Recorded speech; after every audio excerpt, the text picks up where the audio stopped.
Matagal na panahon ang nakalipas, sa isang malayong nakaraan, naganap ang isang pangyayari na tuluyang nagbago sa kapalaran ng mundo. Sinasabing isang gabi, biglang nagliwanag ang kalangitan sa kakaibang liwanag, at mula sa kalaliman ng sansinukob, isang dambuhalang bulalakaw ang bumagsak sa lupa.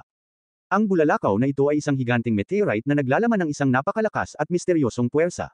Mula sa iba't ibang panig ng mundo, nagsidatingan ang mga siyentipiko at dalubhasa upang pag-aralan ang kakaibang kayamanang ito. Naniniwala silang sa loob ng meteorite na iyon ay nakatago ang isang bagong uri ng enerhiya, isang kapangyarihang maaaring baguhin ang kinabukasan ng sangkatauhan. Ngunit hindi nagtagal ang pag-asang iyon, dahil matapos bumagsak ang unang meteorite, isa pang meteorite ang lumitaw, kulay itim at nagliliwanag ng nakakakilabot na madilim na enerhiya. Ang pagdating ng itim na meteorite na ito ay nagdala ng isang kakilakilabot na sakuna. Mula rito, nagsilabasan ang mga kakaibang nilalang na mararahas at hindi pa kailanman nakita ng tao. Tinawag sila ng mga tao na D2, mga halimaw mula sa madidilim na sulok ng sansinukob. Sinira nila ang lahat ng madaanan, pumatay ng mga tao, sinunog ang mga lungsod, at mabilis na itinulak ang sibilisasyong tao sa bingit ng pagkalipol. Sa panahong ang lahat ay nawalan ng pag-asa, habang usok, apoy, at sigaw ng takot ang bumabalot sa mundo, samilang ang bagong pag-asa. Mula sa mga karaniwang tao, nagsimulang lumitaw ang mga kakaibang individual. Tinawag silang mga conductor at commander, mga taong kayang gamitin ang kapangyarihan ng unang meteorite upang labanan ang mga D2. Sila ang mga mandirigma, mga alagad ng sining, at minsan ay mga tagapuksa, ngunit higit sa lahat, sila ang nagbalik ng musika sa mundo. Sila ang naging kalasag ng mga mahina laban sa pagkalipol. Nagsisimula ang kwento sa isang masiglang pamilihan, kung saan sa gitna ay nakatayo ang isang malaking makinang piano na tila naging palamuti na lamang, sapagkat wala nang ahas na tumugtog nito. Lumapit ang isang batang lalaki na may malinaw na mga matang puno ng kuryosidad at tumitig sa kakaibang instrumento. Wala siyang ideya kung ano ito, ni kung ano ang musika. Sa inosente niyang mga mata, tanging pagkamausisa lamang ang namamalas. Dahan-dahan niyang iniunat ang kamay upang hipyuhan ang mga dots ng piano. Sa sandaling iyon, isang binatang may itim na buhok at malalalim na matang kasing itim ng gabi ang lumitaw. Siya si Tact, isang espesyal na conductor. Napagtanto niyang ang bata ay walang kaalam-alam sa musika, kaya't hindi siya nagsalita. Umupo siya sa harap ng piano at hinayaan ang kanyang mga kamay na dumaloy sa itim at puting mga dots. Kumalat sa paligid ang malinaw at kahalihilang himig ng musika, dahilan upang tumigil ang lahat ng tao sa pamilihan at lapitan ito upang makinig.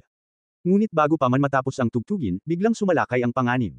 Mula sa malayo, isang itim na anino ang mabilis na lumusab, isang D2. Sumigaw ito ng nakakabinging ingay at tinangkang lapain ang sinumang manggahas tumugtog ng musika. Ngunit sa mismong sandaling iyon, isang babae ang lumitaw at sinipa ang halimaw ng ubod lakas, dahilan upang ito'y matamba. Kasabay nito, biglang naglaho ang kanang braso ni Tact, tanda ng koneksyon niya sa babae. Ang babaeng iyon ay si An Mei, ang kapareha ni Tact. Ang kanyang kasuotan ay nagbagong kulay, naging matingkad na pula na kumikislap na parang apoy. Mabilis niyang inihagis kay Tact ang isang baton para magpatuloy sa pag-conduct. Tinuro ni Tact ang mahinang bahagi ng halimaw, at agad lumusab si An Mei upang ibigay ang huling atake. Sa pagbagsak ng D2, muling bumalik ang kanang braso ni Tact. Napangiti siya, kontento, dahil para sa kanya, ang labang iyon ay parang isang perpektong musikal na pagtatanghal. Pagkatapos ng labanan, bumalik si An Mei sa kanyang normal na anyo ngunit agad niyang pinagalitan si Tact, sinasabing mahina pa ito at hindi sapat upang makasabay sa mahabang paglalakbay patungong New York. Sumagot si Tact, sinasabing si An Mei naman ay masyadong padalos-dalos at hindi kayang kontrolin ang kanyang kapangyarihan. Nagkaroon sila ng mainit na pagtatalo, parehong ayaw magpatalo. Habang nagiging tensyonado ang sitwasyon, may paparating na sasakyan mula sa malayo. Bumaba mula rito ang isang babaeng may buhok na kulay kastanyas, si Anna, nakatatandang kapatid ni An Mei. Agad siyang namagitan at pinaalalahanan silang huwag nang magdulot ng gulo sa mga tao. Sumunod si An Mei, itinulak si Tact papasok sa kotse, habang si Anna ay paulit-ulit na humihingi ng tawad sa mga taong nabulabog. Sa loob ng kotse, mahigpit na pinaalalahanan ni Anna si Tact na huwag nang kumilos ng mag-isa. Mahaba pa raw at mapanganib ang biyahe patungong New York, at kung patuloy silang magiging padalos, hindi sila makararating. Ngunit hindi ito pinansin ni Tact, marahan niyang tinapik-tapik ang salamin ng bintana, waring sinusundan ng ritmo ng isang imahinasyong tugtugin. Matagal na raw mula noong huli siyang nakatugtog ng piano, at pakiramdam niya'y mamamatay siya kung hindi makakatugtog muli. Para kay Tact, ang musika ay kanyang hininga, ang kanyang buhay. Samantalang si An Mei ay nagmamalasakit lamang na makakain upang magkaroon ng lakas sa susunod na laban, at si Anna naman ay napabuntong hininga sa inis dahil palagi niyang napagbibigyan ang dalawa. Kinahapunan, huminto sila sa isang maliit na kafe sa tabing daan upang magtanong ng direksyon.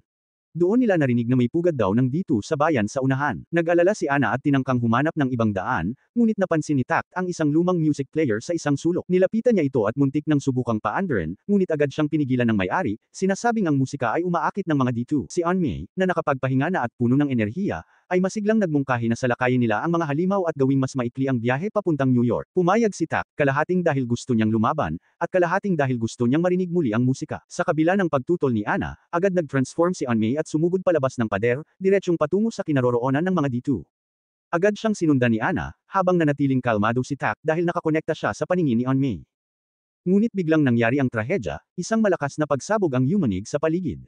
Naibagsak si Anmei at nawalan ng malay, at dahil sa malapit na ugnayan nila, pati si Tak ay nawalan din ng malay at bumagsak. Kinabukasan, nang sila ay magising, nagpasya si Ana na muling ayusin ang mga layunin ng grupo.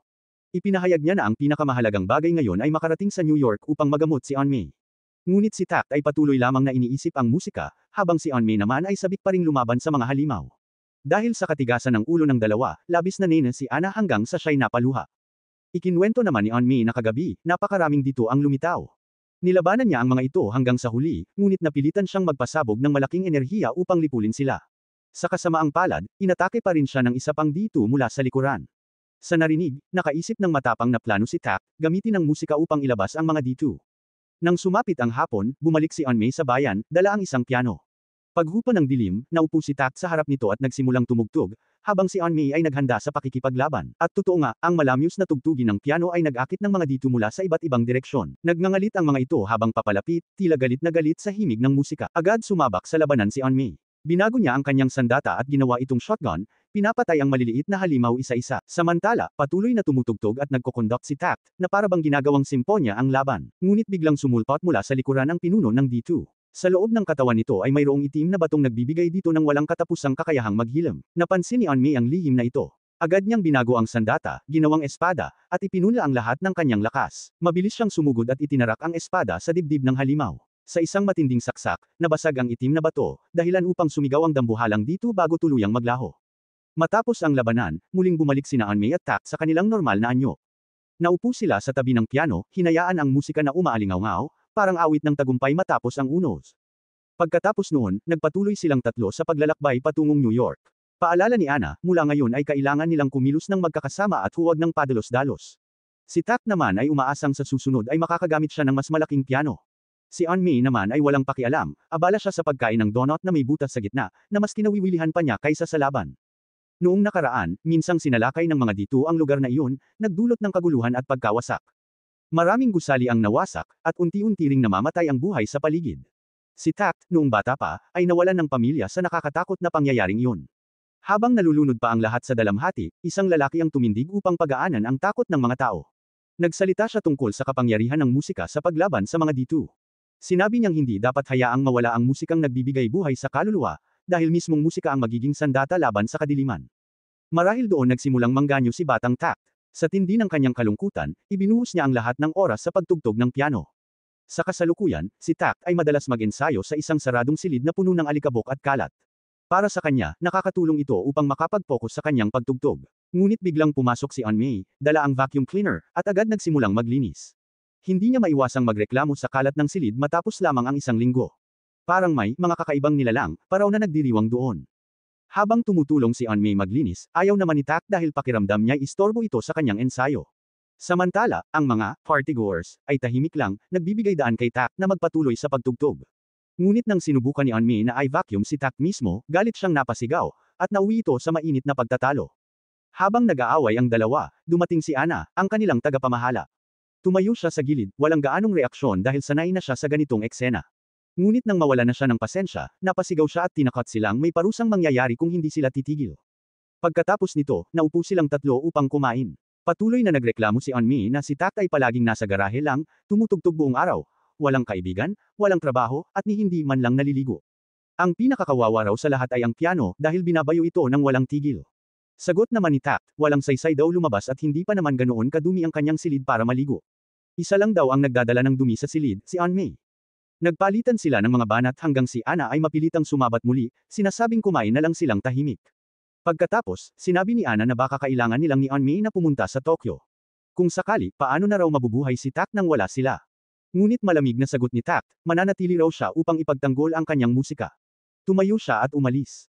Isang araw ng malakas na ulan, habang abala si Tak sa pagtugtog ng piano at iniisip na tumutugtog sa isang malaking entablado na may palakpakan ng mga tao, dumating si Anmei upang ibalita ang nalalapit na Symphonia Orchestra performance. Isa raw itong malaking pagkakataon para kay Tak na tumugtog sa harap ng madla. Ngunit malamig ang tugon ni Tak, hindi raw siya tutugtog sa labas, dahil hindi niya tiyak kung kaya niyang ipiwan ang puso ng mga tao. Naunawaan ni Onmi ang kanyang pag-aalala. Sinabi niyang mahal niya ang musika ni Tak at naniniwala siyang maraming tao ang sabik ding makarinig nito. Matapos magsalita, kinuha ni Onmi ang flyer at umalis. Habang nagmumuni-muni si Tak sa kanyang kalungkutan, bigla niyang narinig ang tunog ng piano mula sa kabilang silid. Dali-dali siyang tumakbo upang tingnan, at nakita niyang si Onmi ay marunong ding tumugtog ng piano. Ngunit ang alam lamang niya ay isang bahagi ng Beethoven's Pathetic Sonata. Lumapit si Tak at umupo sa tabi niya. Inilapat niya ang mga daliri sa mga dots at marahang tumugtog. Ang bawat nota ay dumadaloy ng banayad at elegante. Pagkatapos ng isang bahagi, tumigil siya. Ipinaliwanag ni Onmi na natutunan niyang tumugtog ng piano mula sa kanyang ina noong siya'y bata pa. Paminsan-minsan, palihim siyang pumapasok upang tumugtog habang si Tak ay naliligo. Pagkalipas ng ilang sandali, dumating si Ana upang tanungin si Onmi kung natapos na ba nitong maglinis para maipan na niya ang basura. Nang makita ni Tak si Ana na naglilinis, tinanong niya kung anong klaseng tao si Onmi. Hindi ito itinago ni Ana at diretsahang sinabi na ang kanyang kapatid ay sagisag ng kagalingan, maganda, cute, mainit ang puso, at may malasakit sa iba. Ngunit sa paningin ni Tak, si Onmi ay isa lamang istorbo na palihim pang tumutugtog ng kanyang piano. Nang marinig ito, napabuntong hininga na lamang si Ana at tinanong, kung wala nang gustong makinig sa tugtugin ni Tak, gusto pa rin ba niyang magpatuloy sa pagtugtog? Kinabukasan ay ang araw ng Symphonia Festival. Napakasigla at maingay ng paligid kaya't naguluhan si Tak, lalo na't hindi niya makita ang kanyang piano. Yun pala, dinala na ng dalawang magkapatid ang piano niya sa entablado. Nakatayo ngayon si Onmi sa podium, tinatawag ang mga tao upang makinig sa pagtugtog ng piano. Ngunit tila walang interesado. Pagsapit ng gabi, hindi pa rin dumarating si Tak, dahilan upang labis na mabahala ang magkapatid. Gayunman, dahil sa tiwala ni Onmi sa pagkakaintindi niya kay Tak, naniniwala siyang darating ito. Habang naghihintay, naupo siya at nagsimulang tumugtog ng pathetic upang magpalipas ng oras. Hindi niya inasahan na sa kalagitnaan ng kanyang pagtugtog, darating si Tak.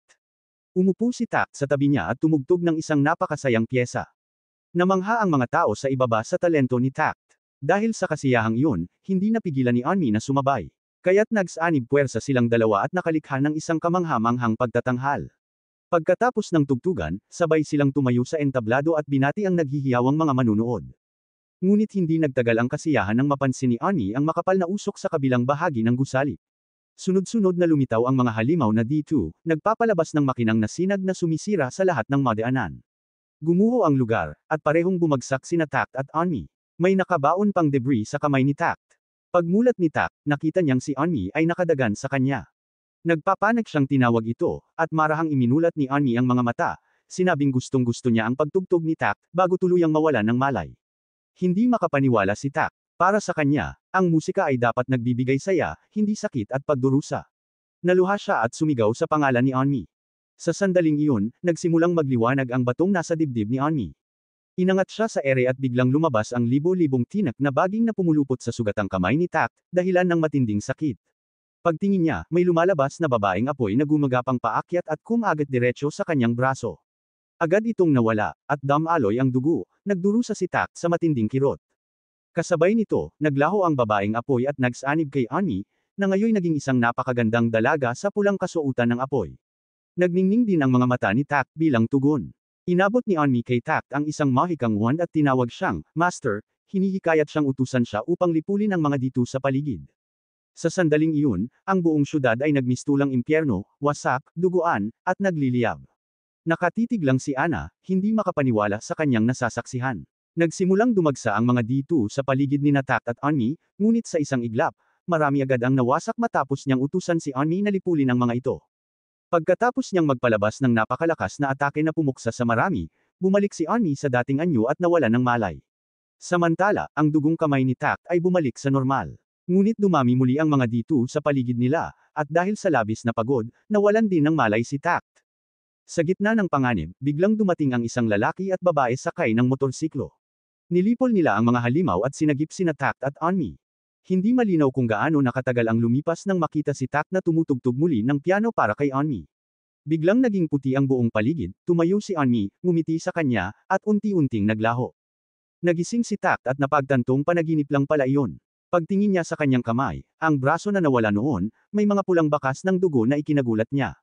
Lalong nagulat siya nang pumunta siya sa garahe upang mag-practice at natuklas ang ibang-iba na si Onmi, wala ng kaluluwa, parang makina, at ngayoy tinatawag ang sarili na Destiny. Habang iniisip ni Tact ang mga kakaibang pangyayaring naganap kahapon, bigla siyang ininterview ni Destiny, ipinaliwanag na isinilang siya bilang ikalimang symphony, isang performer na nasa ilalim ng kanyang utos, kaya tinatawag niya si Tact na conductor. Habang naguguluhan pa siya sa mga nangyayari, pumasok si Ana upang kamustahin sila. Pagkaraan, pumasok si Tact sa bahay at nakita ang hapag na puno ng pagkain. Akala niya ay maghahanda ng salu-salo si Ana, ngunit sinabi nito, ipapaliwanag ni Lenny ang lahat sayo. Si Lenny pala ang itim na lalaking nagluluto, ang taong nagligtas sa kanila matapos silang mawalan ng malay sa daan. Sa kabila ng kanyang anyo, siya pala ay isang conductor ng Symphonica Orchestra, kasabay ng isang cute na babaeng may kulay kahel na buhok na nagngangalang Titan. Habang kumakain, ikinwento ni Lenny ang pinagmulan ng mga D2 monsters, na nagsimula noong bumagsak sa mundo ang itim na meteorite na tinatawag na Dark Knight Meteorite. Ang kakaibang enerhiya nito ay kumalat sa buong planeta, at dito nagsimulang ipanganak ang mga D2. Tanging ang mga performer lamang ang may kakayahang paksain ang mga ito gamit ang kanilang pambihirang kapangyarihan na nagmumula sa Harmonia or, isang enerhiyang kabaligtaran ng Dark Knight Meteorite at may espesyal na kaugnayan sa musika. Ngunit, 4 na taon na ang nakalipas mula nang ideklara ng Sargon Declaration na naglaho na ang mga D2 at tapos na ang digmaan. Gayunpaman, sa hindi malamang dahilan pa rin normal ang pagtugtog ng musika ng mga tao. Habang nag-uusap sila, biglang sumabat si Destiny, nagrereklamo na hindi pa nga siya nagsisimulang magtrabaho ay mawawala na agad siya ng trabaho, paano raw siya mabubuhay sa hinaharap. Sa puntong iyon, ipinaliwanag ni Lenny na si Destiny ay isang nilalang na may pambihirang kakayahan, kaya niyang magising sa sarili nang hindi dumadaan sa anumang proseso. Ngunit may kapintasan ito, hindi pantay ang distribusyon ng enerhiya, kaya kapag nakikipaglaban siya, minsan ay sinisira niya ang mga armas nang hindi sinasadya. Kapag nagigising ang isang performer, hindi nawawala ang mga alaala ng dating pagkatao, pero nagbabago ang personalidad. Ganoon din daw si Titan. Pagkarinig nito, napahagulgol si Ana dahil tuluyan nang naglaho sa mundong ito ang kanyang kapatid. Isang nakakagulat at napakahirap tanggapin na balita. Pagkatapos kumain, lumabas sina Titan at Destiny upang kumain ng cake at uminom ng tsaa. Samantala, sina Ana, Tact, at Lenny ay nagplano tungkol sa pagpunta sa Symphonica headquarters sa New York, kung saan naroon sina Charlotte at ang mga magulang ni Ana. Ang problema, hindi pa lubos na naayos ang mga daan, at maraming lugar pa ang nasa lockdown kaya't ipinagbabawal ang pagpasok ng mga tao. Kaya't napagdesisyonan nilang dumaan muna sa Las Vegas, saka Tatango pababa sa Gulf of Mexico papuntang New Orleans, bago pumunta paakyat sa Palakia Range upang marating ang New York. Para sa kaligtasan, kailangang planuhin ang lahat ng mabuti. Ipinahayag ni Ana ang kagustuhang makita ang kanyang mga magulang, ngunit dahil putol ang mga linya ng telepono, hindi niya ito matawagan. Mabuti na lamang at may dedikadong linya si Lenny mula sa Symphonica, kaya nakatawag si Ana sa kanyang pamilya. Ipinahayag din ni Lenny ang kagustuhang samahan sila sa bahagi ng paglalakbay habang tinuturuan si Tact ng mga karanasan bilang isang conductor. Ngunit sa kalagitnaan ng payapang sandali, biglang naglaho ang mga braso ni Tact, at si Destiny, na kumakain ng cake, ay biglang nagbago ang anyo at tumakbo palayo. Nadama ni Titan na may mga D2 sa paligid. Kaagad ding nakita ni Tact ang lokasyon ng mga ito at tumakbo sa direksyon ng D2. Nagulat si Ana sa biglaang kilos nila, ngunit pinakalma siya ni Lenny. Napansin din ni Lenny na may kakaiba kina Tact at Destiny, kumikilos silang parang mga mabangis na hayop. Kaya't iniwan niya si Ana upang magbantay habang siya at si Titan ay susunod sa dalawa. Samantala, hinabol ni Tact si Destiny, ngunit nadatnan niya itong basta na lang nagpapaputok sa kung saan-saan. Habang ginagawa ito ni Destiny, lalo ring sumasakit ang katawan ni Tact, kaya't ginamit niya ang baton at iniutos kay Destiny na patayin ang target. Nang mapabagsak na nila ang D2, hindi pa rin tumigil si Destiny at tuloy-tuloy pa rin sa pagpapaputok hanggang sa tuluyang maglaho ang halimaw. Dahil dito, lumaganap ang pulang marka sa katawan ni Tact hanggang sa kanyang mukha, at labis siyang nagdusa sa sakit. Hindi nagtagal, napalibutan sila ng mga D2, ngunit dumating sina Lenny at Titan sa tamang oras upang iligtas sila. Nakita ni Lenny na lalong sumasakit ang katawan ni Tact, kaya ipinaliwanag niya na sinusubukang sakupin ni Destiny si Tact at sinisipsip ang kanyang lakas buhay upang makipaglaban. Dahil dito, pinalitan ni Lenny si Tact at siya na mismo ang nag-utos kay Titan na sumugod at lipulin ang grupo ng mga D2. Tulad ng inaasahan sa mga bihasang mandirigma, lahat ng bala ni Titan ay tumama, at sa loob ng ilang segundo, naubos ang buong kawan ng D2, maliban sa isa na nakatakas. Agad nilang hinabol ni Tact at Destiny ang tumakas na halimaw, at nadiskubre nilang ito ay papunta sa kanilang tahanan. Agad nagpaputok si Destiny, at ang bala ay tumama direkta sa bahay, sa harap ng nagulat na si Ana.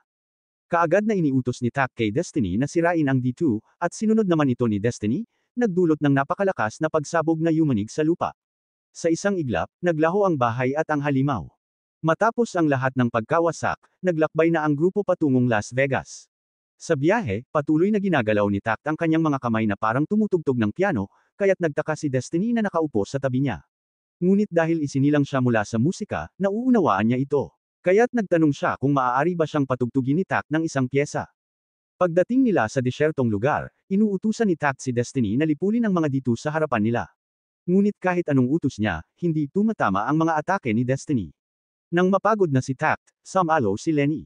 Tumayo siya at iniutos kay Titan na barilin ang binti ng isa sa mga D2, saka ito tinapos ng mabilis.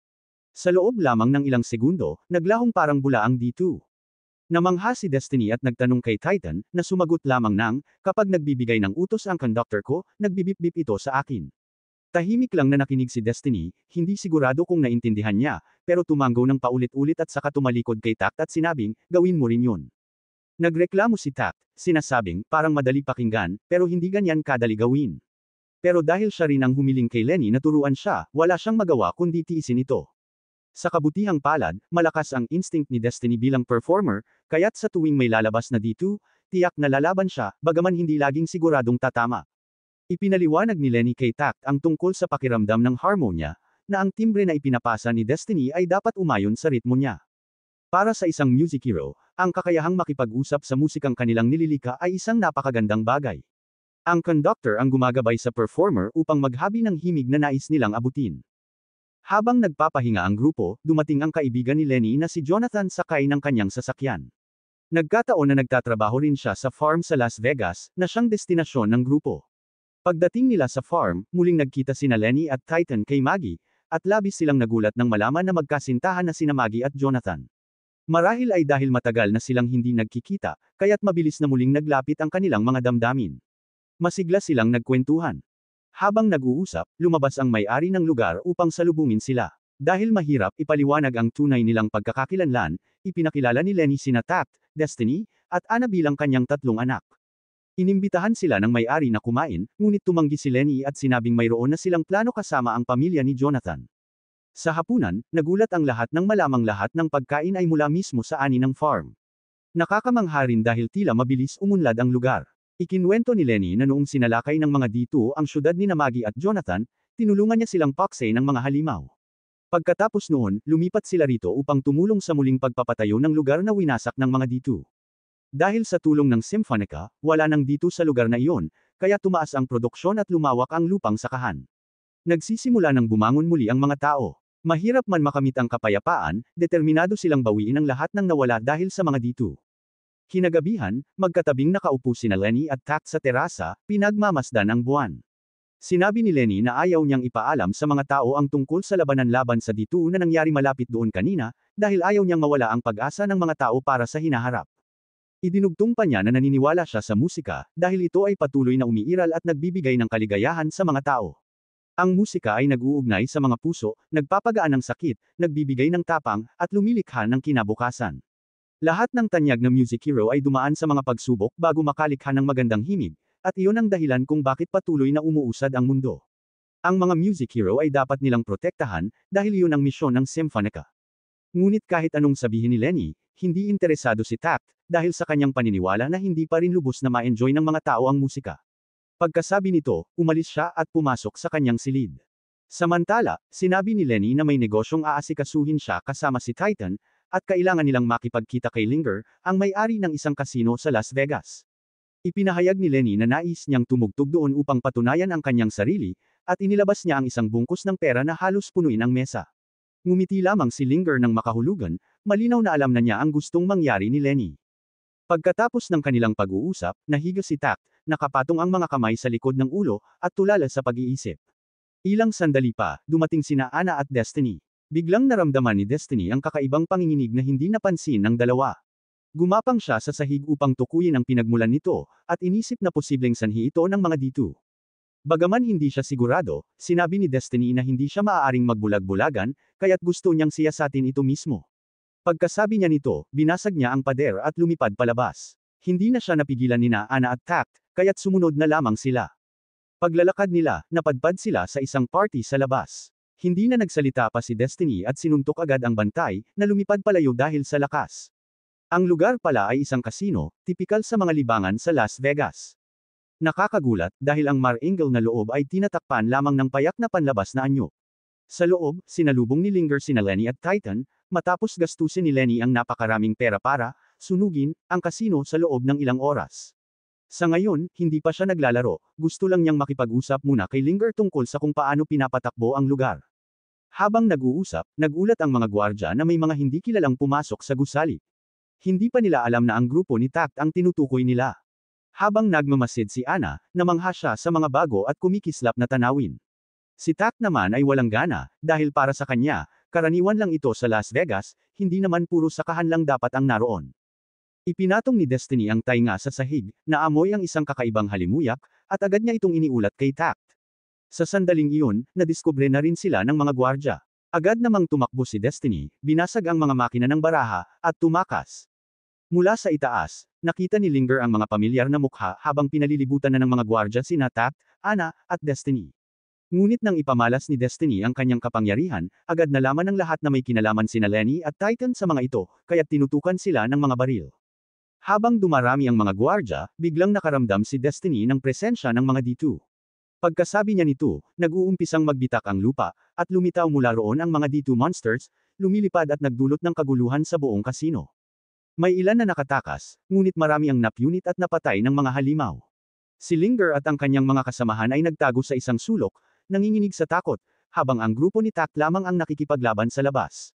Nagbago ng anyo si Destiny, lumakas, at nakipaglaban sa mga D2. Dumating din sina Lenny at Titan matapos makatakas sa mga gwardya upang tulungan ang grupo. Marami sanang gustong sabihin si Lenny kay Tact, ngunit kailangang tapusin muna nila ang laban sa harap nila. Itinuring ni Lenny ang labang ito bilang pagsusulit sa kakayahan ng grupo, matapos niya silang sanayin ng matagal. Sa hinaharap, marami pa silang haharapin na D2, kaya dapat nilang matutunang makibaka upang mabuhay. Hawak ni Lenny ang isang maliit na baton, tulad ng isang konduktor ng orkestra, na kumokontrol sa bawat ritmo ng isang konsyerto. Sinunod nila ang itinuro niya upang makipaglaban ng may pinakamataas na kahusayan.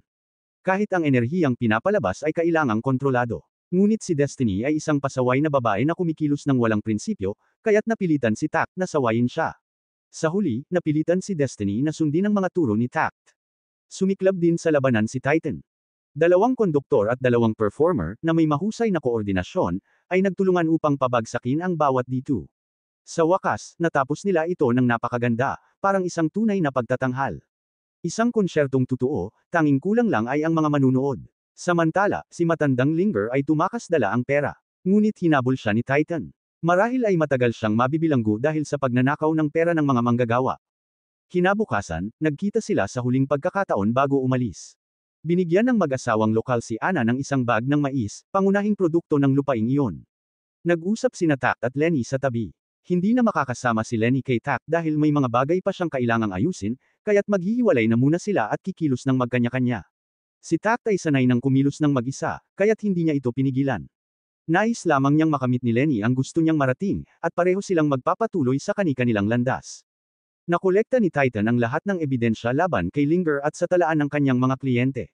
Pagkatapos magpaalam kina Tact at sa iba, tuluyan na silang umalis. Sa isang malayong hinaharap ng sangkatauhan, may tren na naghahanda sa pag-alis. Nasa loob sina Sinandler at ang kanyang mga tauhan, abala sa pagpaplano ng ilang bagay. Sa kanyang mesa ay may mga larawang kuha mula sa labanan ng grupo ni Tact laban sa mga D2 sa Las Vegas Casino. Nagulat ang isang tauhan tungkol sa buong pangyayari at nagtanong kung ano ang gagawin, dahil maraming tao ang sangkot sa insidenteng iyon. Ayaw ni Sinandler na makarating pa ito sa punong konduktor, kaya't sinabi niyang siya na mismo ang hahawak sa usapin. Samantala, huminto ang grupo ni Tact sa disyerto dahil medyo nasira ang lumang sasakyan nila. Ang responsable sa pagkukumpuni ay walang iba kundi si Ana. Habang nag-aayos, pinag-usapan nila ang susunod na destinasyon. Iminungkahi ni Ana na pumunta sila sa New Orleans. Hindi na siya sumagot ng marami pa upang hindi mawala ang konsentrasyon niya. Ngunit sa wakas, sa sobrang pagod, hiniling niyang si Tact muna ang pumalit. Habang naglalakad si Tact, aksidenteng natama ng paa niya ang mga bakal na sumusuporta sa tinanggal na gulong, kaya't nadent ang ilalim ng sasakyan at tuluyan na itong hindi maayos. Lampas na ito sa kakayahan nilang tatlo. Hindi naman nagulat si Destiny, mula pa noon, bukod sa talento ni Tact sa musika, lahat ng kakayahan niya sa buhay ay parang nasa negatibong antas. Kung wala ang musika sa mundong ito, tiyak na mahihirapan siyang mabuhay. Hindi ito tinanggap ni Tak ng tahimik. Sinagot niya si Destiny, sinasabing pareho lang sila, wala ring alam si Destiny maliban sa pagwasak ng D2. Idinagdag pa niya na hindi niya kailangan ng anumang kaalaman bukod sa musika.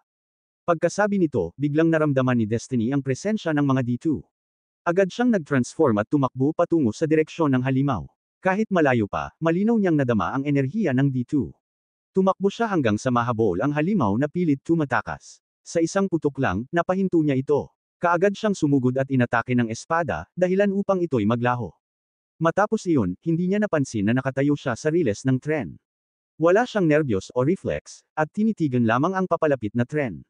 Sa kabutihang palad, huminto ito sa oras. Dumating din ang sasakyan ni Ana, kahit medyo depektibo, maaari pa rin itong tumakbo. Pagkababa nila, unang napansin ni Tak ang label sa tren, ito ay isang Symphonica Orchestra train. Bumaba ang mga tauhan ng Symphonica upang tingnan ang sitwasyon.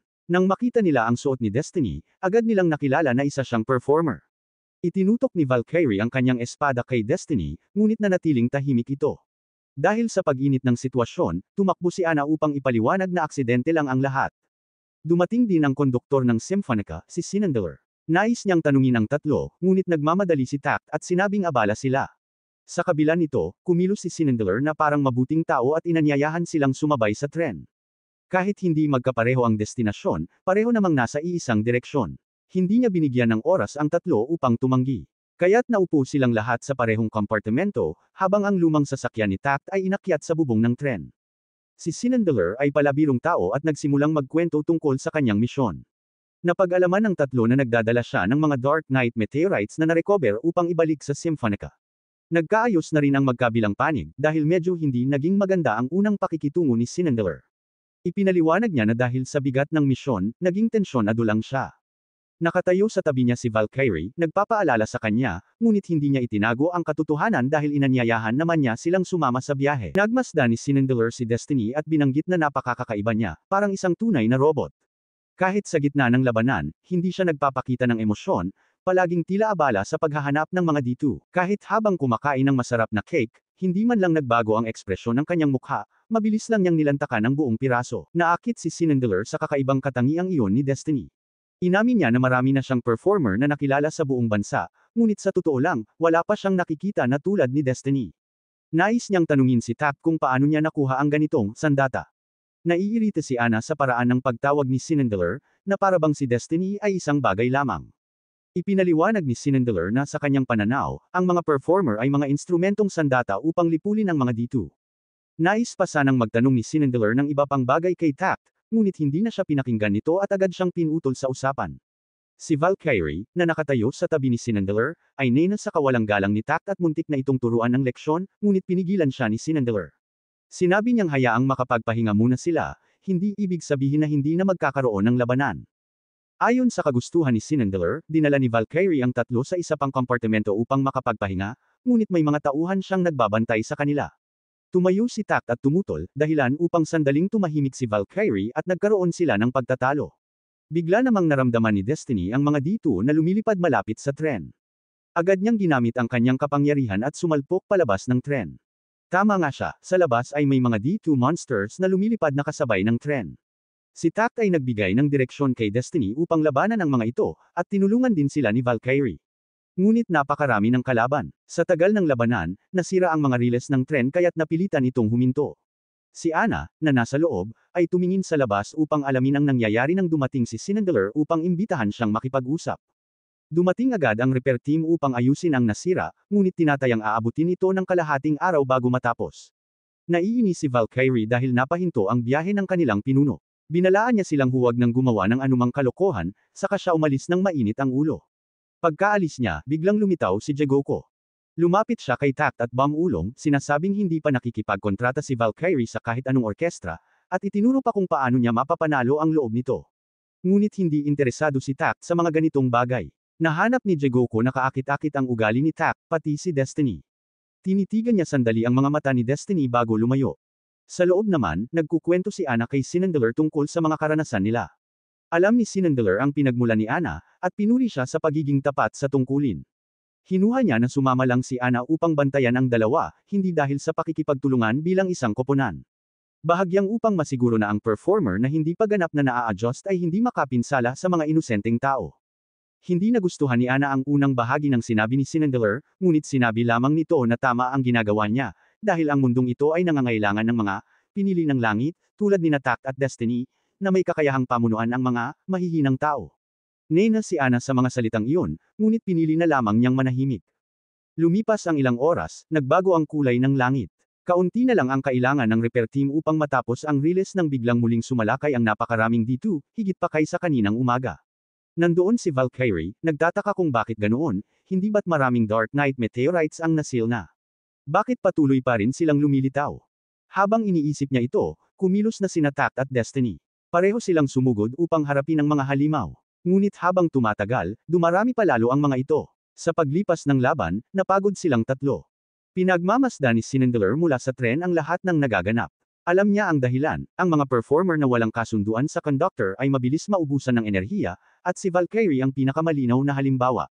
Samantala, mabilis na nakabawi sina Tact at Destiny at muling nakipaglaban sa dagsa ng mga D2. Sa kasamaang palad, ang mga unang utos ni Tact ay sablay. Nakita ito ni Valkyrie at muntik na niya itong pag-alitan, ngunit nakita niyang biglang gumuho si Tact sa lupa, pilit pa ring nagdidirekta kay Destiny. Habang abala si Destiny sa pakikipaglaban, isang dito ang sumugod sa kinaroroonan ni Tact. Mabuti na lamang at nasaklolohan siya ni Valkyrie. Matapos ang matinding labanan, tuluyan nilang nalipol ang mga halimaw, ngunit sa sobrang lakas ng enerhiya ni Valkyrie, hindi niya nakontrol ito at nagpasabog ng isang bundok malapit sa riles. Pagkatapos nito, binitiwan niya si Tact nang walang pakialam, dahilan upang ito'y mahulog sa lupa. Sinisi siya ni Tact dahil sa pagiging padalos-dalos, at hindi ito nagustuhan ni Valkyrie, pero sa kabila ng lahat, nagpapasalamat pa rin siya sa kanya dahil nailigtas nito ang tren. Nagkausap silang dalawa ng kaunti, at ipinakilala na ni Valkyrie ang kanyang pangalan. Ngunit ang sumunod na sinabi ni Tact ay nagpaihiya sa kanya, namula siya at umiwas ng tingin. Sa sandaling iyon, sa tuktok ng bangin, lumitaw ang final boss D2. Habang pagod na ang lahat sa laban, dumating ang huling barahan ni Sinandler, si Jegoko. Sa tulong ng kapangyarihan at malupit niyang ugali, pinaslang niya ang final boss at labis na nasiyahan. Sa wakas, matagumpay na nakarating ang tren sa itinakdang destinasyon.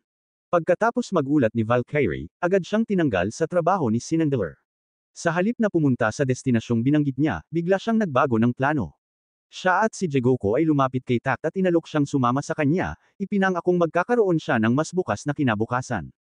Sa madaling sabi, ang grupo ni Tact ay hindi pa opisyal, para bang ilegal pa silang kumikilos. Kaya kung sasali siya kay Sinandler, magiging formal na ang lahat, kaysa siya mismo ang mamuno. Ngunit tumanggi si Tact, at pagkatapos nilang mag-usap, sumakay ang tatlo sa kotse at umalis. Makalipas ang ilang araw, pumasok ang sasakyan ni Tact sa isang lungsod na malayong-malayo sa inaasahan nilang santuwaryo ng mga music hero. Tahimik ang lugar, ang paligid ay tila pinagdaanan ng matinding digmaan, tigang, wasak, at walang tao sa kalsada. Si Ana ang nagmamaneho. Plano niyang magtuloy hanggang sa tabing ilog kahit alam niyang wala ng tao roon. Tahimik lamang si Destiny sa biyahe. Wala siyang naamoy na kahit isang D2, na nangangahulugang ligtas ang lugar na ito.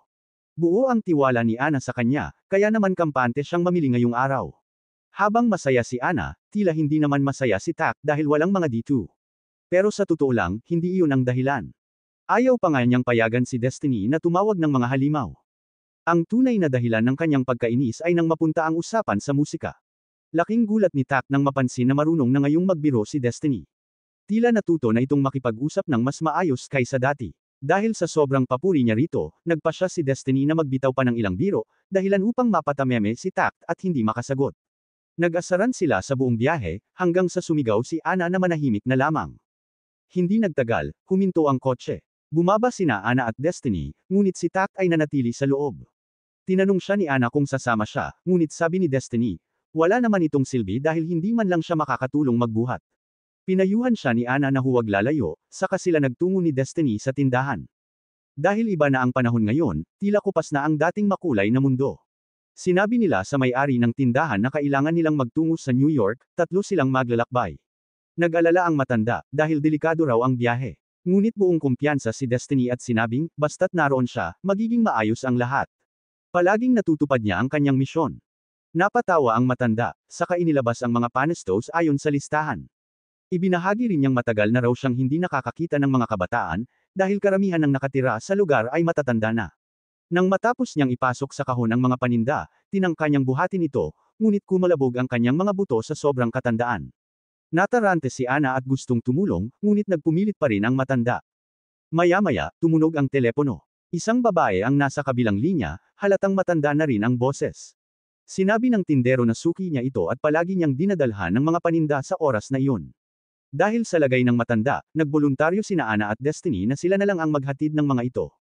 Narinig ng babae ang kanilang pag-uusap at nangakong tatawag ng doktor upang ipagamot ang tindero. Tuwa naman si Ana at paulit-ulit na nagpasalamat.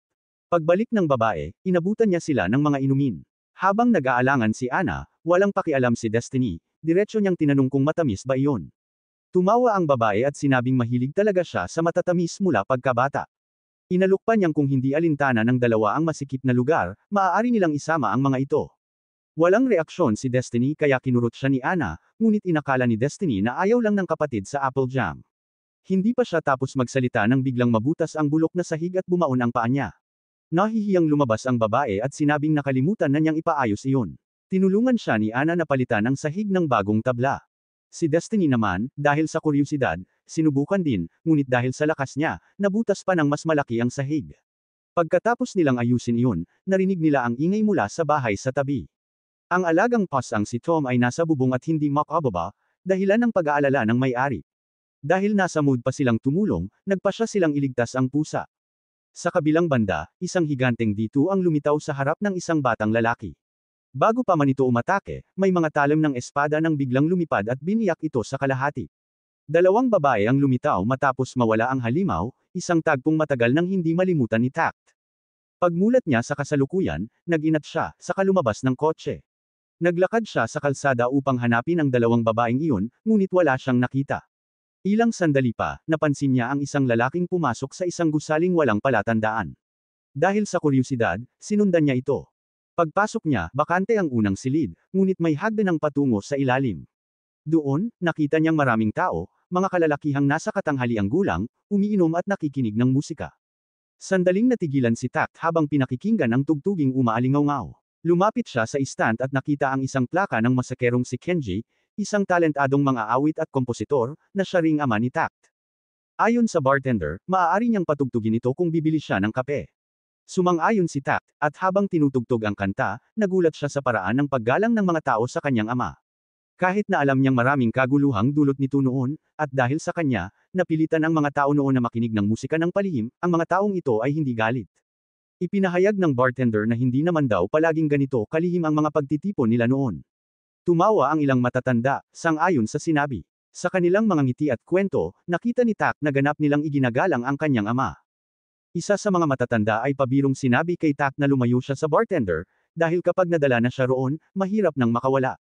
Nagtawanan silang lahat at nagpatuloy sa masayang usapan.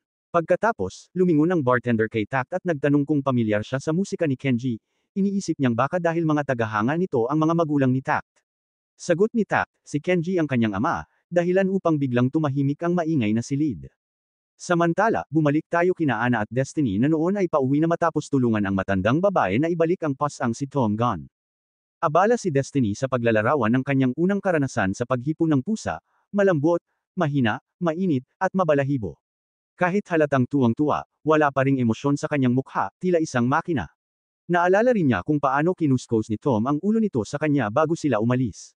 Alam na ni Ana na nagustuhan talaga ni Destiny ang pusa, kaya sinabi niyang kung may pagkakataon, bibisitahin nila muli si Tom. Habang naglalakad, natano sila ng matandang babae mula sa loob ng bahay. Bigla siyang sumigaw ng, Maria, at tumakbo palabas. Inakala niyang si Ana ang kanyang anak na matagal nang pumanaw, at si Destiny naman ay kaibigan ng anak niya. Hindi pinakinggan ng babae ang mga paliwanag ni Ana at hinayla siya papasok sa bahay, itinuturing siyang sariling anak. Ipinaghanda niya sila ng paboritong cake ni Maria. Walang pakialam si Destiny sa mga emosyonal na bagay, basta masarap ang pagkain, masaya na siya.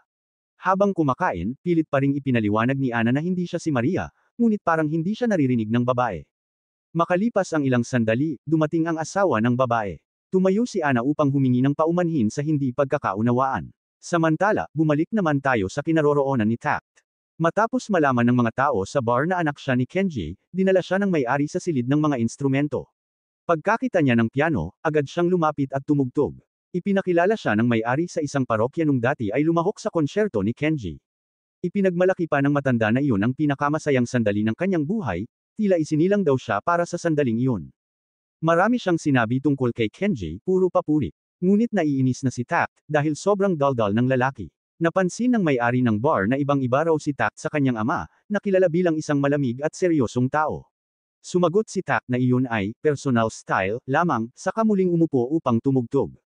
Unti-unting nagtipon ang lahat ng bisita sa ilalim ng bar. Habang gumagalaw ang kanyang mga kamay sa mga tekla, nabighani ang lahat. Napahanga sila sa talento ni Tact. Samantala, sa bahay ni Maria, kinausap ng asawa si Ana. Ipinaliwanag niyang matagal nang patay ang kanilang anak na si Maria, na may sarili na sanang pamilya noon. Dahil sa labis na pangungulila, palaging nagkukunwari ang kanyang asawa na buhay pa ito. Kaya nang makita si Ana, napagkamalan niya itong anak niya. Sa loob ng bahay, masayang nagkukwentuhan si Destiny at ang matandang babae, naubos na ni Destiny ang cake. Ipinagyabang pa niya na ang kanyang conductor ay may napakalaking talento sa musika, ngunit zero sa life skills. Gayunman, sa panahon ngayon, iyon daw ang pinakamahalagang katangian ng isang tao. Pagkatapos ng ilang sandali, nagpaalam na sila. Tulog na ang matanda, kaya nagpasalamat na lang sila sa asawa bago umalis. Habang naglalakad sa tabi ng mga bakanteng tindahan, naamoy ni Destiny si Tact. Pumasok sila sa loob at nakita nilang tumutugtog ito ng piano sa harap ng mga tao. Hindi na sila nagulat, sanay na si Destiny na basta may piano, tiyak na tutugtugin ito ni Tact. Pagkatapos ng huling nota, tumayo ang lahat at pumalakpak sa galing ng kanyang performance. Nilapitan siya ni Jay at hinawakan ang kamay niya, nagpapasalamat dahil muli niyang naramdaman na buhay pa rin ang musika ni Kenji.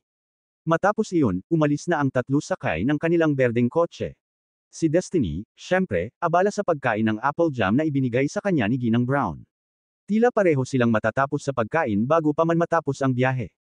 Habang tumatakbo ang kotse, nadaanan nila ang isang bayan na winasak ng mga D2, basag, abo, at tahimik. Biglang nanlamig si Ana, parang bumalik ang takot na naramdaman niya 4 na taon na ang nakalipas. Habang nag-uusap ang dalawa, wala sa sarili si Tact. Mula pa nang umalis sila sa bar, patuloy siyang kumakatok ng mga daliri sa salamin ng kotse, tila walang saysay, ngunit sa totoo lang, sinusundan niya ang ritmo ng musika. Naiinis si Ana sa ingay at sinaway siya, ngunit hindi siya nakikinig. Ngayon, mas halata na ang kanyang itim na bilog sa ilalim ng mga mata. Parang nawalan siya ng kaluluwa. Tahimik lang siyang tumingin sa labas at tinapik-tapik ang salamin hanggang huminto ang kotse. Samantala, sa isang malaking entablado, dumarating na ang mga tao upang manood ng konsyerto. Inis na inutusan ni Sinendler ang kanyang tauhan na ipahayag na walang conductor na maaaring mag-operate sa kasalukuyan. Yumuko ang lalaki at umalis upang ihatid ang mensahe. Bagaman maganda pakinggan, sa totoo lang, hinahamak ni Sinendler ang mga karaniwang tao. Sa kanyang mataas na pinagmulan, itinuturing niyang mababa ang lahat ng nasa ibaba. Ang lupa roon ay hindi kayang bangkilan, ang ekonomiya ay mahirap, at umaasa lamang sila sa tulong ng Estado. Tinatawag niya ang mga ganitong lugar na basurahan. Ipinagyabang pa niyang siya ang isang mataas na opisyal na may tungkuling protektahan ang mundong ito. Maya-maya, may kumatok sa pinto, isang babaeng empleyado na nagulat na may tumatawag sa kanya. Sina Sindelar at Jingo ay nakatanggap ng utos na agad pumunta roon. Nagulat si Sindelar matapos marinig ang utos ni Sean. Nakita niyang ganito ang ayos nito kaya inulit niya na huwag na niyang galawin si Tact. Alam niya ang lahat tungkol sa galit ni Sean kay Tact, at ngayon lang niya nagkaroon ng pagkakataon na sabihin dito na itigil na ang mga walang saysay na aksyon. Walang saysay, dahil hindi naman niya nakikitang banta si Tact. Hindi kalabisang sabihin na si Tact ay isang napakabihirang talento, at tiyak na kakailanganin ang kanyang kakayahan sa hinaharap. Ayaw aminin ni Sindelar na ang taong hindi niya gusto ay ganun na lang kataas ang tingin ng pamunuan. Iniisip niyang siya ay isang mahalagang bahagi ng food chain, kaya't hindi nag-atubili si Sagan na sabihin ang totoo, na ang kanyang presensya ay hindi kasing halaga ng inaakala niya. Pagbalik sa madilim niyang silid, ibinuhos ni Sindelar ang galit niya. Sinuntok niya ang pinto ng cabinet ng napakalakas hanggang mabutas ito. Ang papuri ni Sagan kay Tact ay lalo lamang nagpasidhi ng kanyang puot, ngunit ayaw pa rin niyang tanggapin ang katotohanan, na si Tact ay higit sa kanya sa lahat ng aspeto, lalo na sa moralidad. Habang papalapit sila sa destinasyon sa dapit hapon, napahinto ang grupo ni Tact dahil sa mga pulis, hindi dahil sa aksidente o pagkasira ng sasakyan, kundi dahil napansin ng mga pulis na unti-unting naglalabasan ang mga D2. Ilang araw na silang umaatake sa bayan, nagdudulot ng malaking pinsala. Tahimik ang dating abalang kalsada, at lahat ng tao ay nagmamadaling tumakas. Isang pulis ang sumilip sa isang sasakyan kung saan may babaeng nagpapasuso sa sanggol na di pa man lang isang buwang gulang, at naawa siya sa mga ito na kailangang lumikas mula sa sariling bayan. Habang nakikinig si Tact at Destiny, nakaramdam din sila ng lungkot. Nangako si Destiny na tutulungan ang pulis na paksain ang mga D2. Tiningnan ni Ana si Tact kung kaya pa niyang magutos. Ngunit tila nawawala ang kaluluwa nito, wala siyang naririnig o sinasabi. Pagsapit ng gabi, tumigil silang tatlo sa isang hotel. Magkasama sa isang silid sina Ana at Destiny. Inutusan ni Ana si Tact na tawagin sila kung may mangyari. Hindi ito sumagot, nakaupo lang, tulala, habang kumakatok ng daliri sa mesa. Napahawak si Ana sa ulo niya, ayaw na marinig ang nakakabinging tunog na iyon. Walang sabi-sabi, nilapitan ni Destiny si Tact at hinawakan sa leeg upang mapilitang umupo.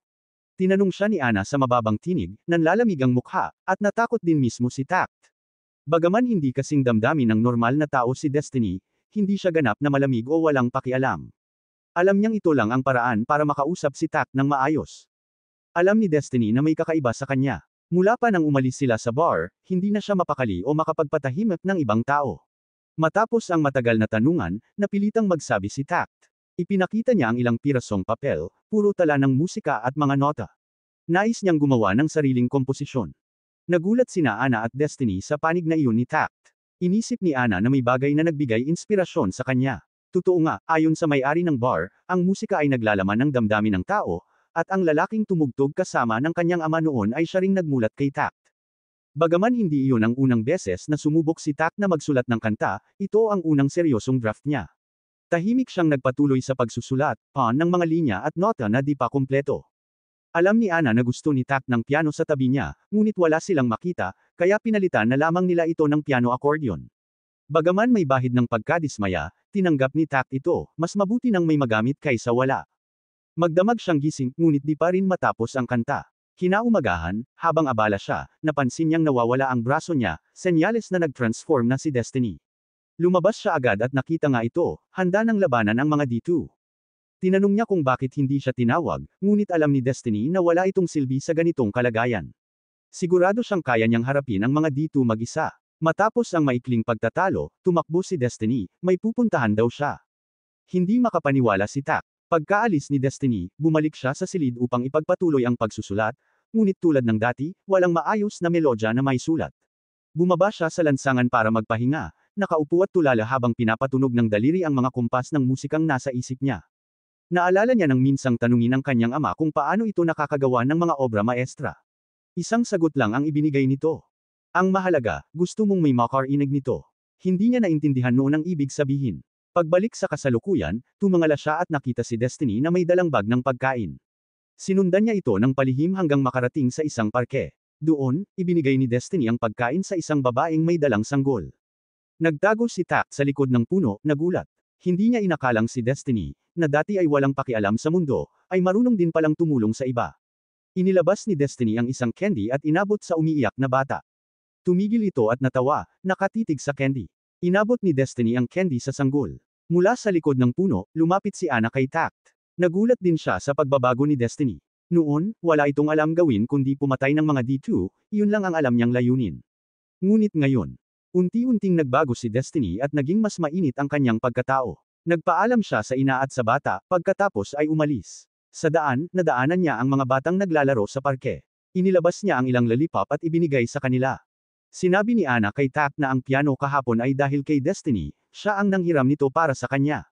Hindi inasahan ni Tact na may ganitong kabutihan si Destiny, isang taong marunong makitungo sa lahat ng nasa paligid niya. Samantala, lumipat sina Lenny at Titan sa locus yung napagplanuhan na nila. Sa hindi inaasahang pagkakataon, nagtagpo sila sa lugar ni Tact. Sa loob ng tahimik na silid, tanging si Tact lang ang nakaupo, tulala, may mga papel sa mesa para sa kanyang komposisyon. Kahit anong pilit niyang mag-isip, hindi niya makita ang direksyong tatahakin. Magulo ang isip ni Tact. Pumunta siya sa panaderia kung saan kumakain si Destiny. Tinanong niya ito ng ilang bagay. Palagi niyang nakikitang magkasama sina Ana at Destiny, ngunit ngayong araw, mag-isa itong kumakain. Tinapos ni Destiny ang kanyang cake bago tumingin sa kanya upang sagutin. Marahil tama si Ana, nagbago na si Destiny, hindi na siya ang dating walang alam na performer. Kamakailan, nagkahiwalay sila ng landas dahil sa kanya-kanyang gawain. Dahil abala si Tact sa pagkukomposisyon, nakalimutan niyang may bahagyang pagbabago na sa pagitan nila. Ibinaba ni Destiny ang tinidor at nagsabing iba na si Ana ngayon. Pinakamalinaw na palatandaan ay hindi na siya tinatawag sa dating palayaw. Nanlaki ang mga mata ni Tak nang marinig iyon. Nabanggit ni Destiny na narinig niya ang tungkol sa isang taong nagngangalang Anmi, isang babae na may parehong anyo gaya niya. Hindi nakaimik si Tak. Pag-uwi niya, patuloy pa rin niyang iniisip ang usapan nila. Habang tulala, naalala niya ang mukha ni Anmi at bigla niyang napagtanto kung para kanino niya dapat isulat ang kanyang musika. Sa sandaling iyon, dumaan ang mga pulis na may mga siren, dahilan para hindi siya makapag-concentrate.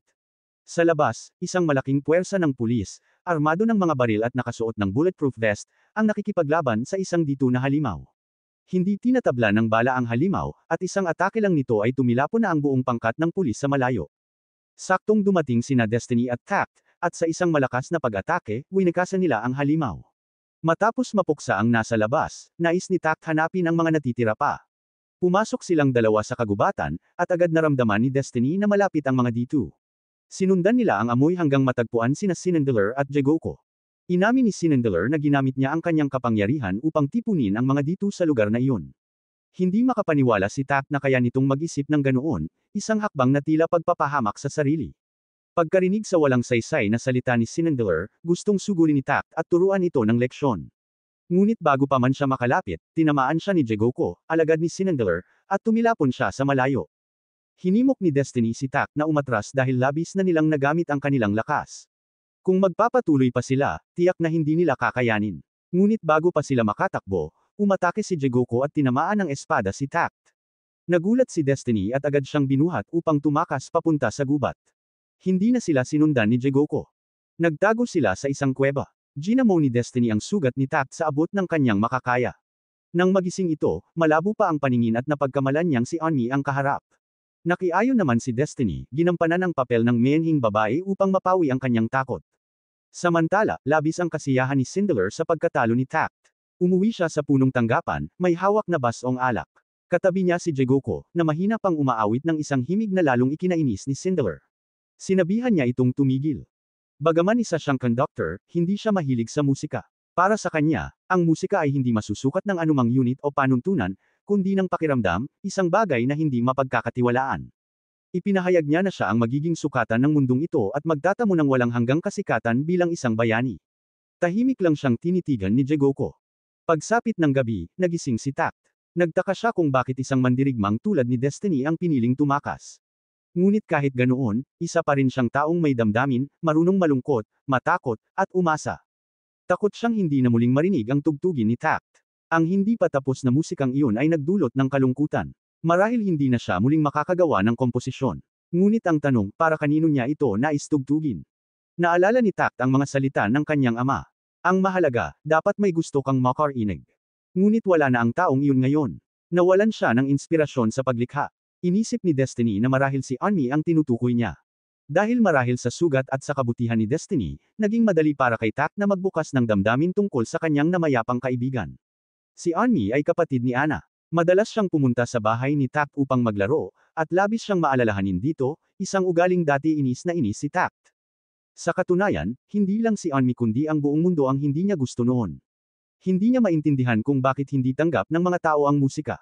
Hindi ba't ito ang liwanag ng kaluluwa ng sangkatauhan sa paglipas ng panahon? Naging obsesyon na ni Tact ang musika. Noong bata pa siya, madalas siyang nakaupo ng ilang oras sa harap ng piano, tumutugtog na may lungkot sa puso, ngunit walang nakikinig. Parang walang kahulugan ang lahat, hanggang sa dumating si Anmi at binuksan ang daan patungo sa liwanag. Siya ang himala sa buhay ni Tact, ang dahilan kung bakit hindi siya sumuko at hindi iniwan ang musika. Magkasama nilang ipinakalat ang musika sa mas maraming tao.